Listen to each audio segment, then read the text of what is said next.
You know, this fall will mark 25 years since the 9/11 terrorist attacks at the Pentagon, the World Trade Center, and Shanksville, Pennsylvania. Yeah, and right now there is a bill in Congress that would direct the U.S. Mint to create a 25th anniversary commemorative coin. Proceeds from the sales of those coins would help fund the National September 11th Memorial and Museum in New York.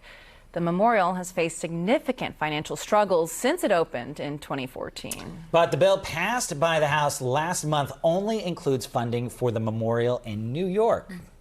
And our Brian Miller, he found out that the Pentagon Memorial Fund is looking for funding of its own to support construction of a new visitor education center. What we saw was absolutely surreal. I'd never seen a building damaged so badly and burning so hard.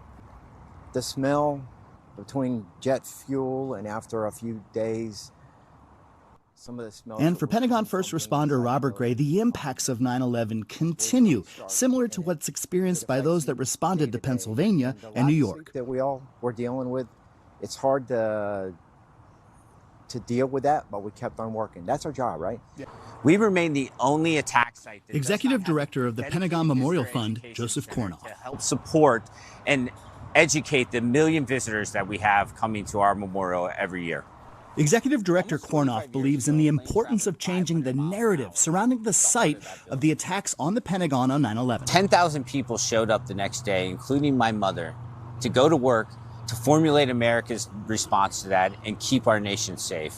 That is the missing chapter of the 9/11 narrative. Changing the narrative is never easy. There are also some obstacles to securing funding to meet the goals of the Pentagon Memorial Fund. Appropriation that will provide a second tranche of capital funding towards getting our visitor education center built.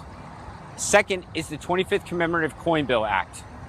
And while our friends at Flight 93 and here at the Pentagon Memorial Fund, we believe in this bill in concept, we have proposed a more equitable solution towards providing funding for those revenues. Adjusting legislation to secure funding for the site of the 9/11 attacks at the Pentagon has support of Virginia elected officials, including Delegate Patrick Hope. Partners at the National 9/11 Memorial, I believe legislation like the 25th Commemorative Coin Act needs to be adjusted.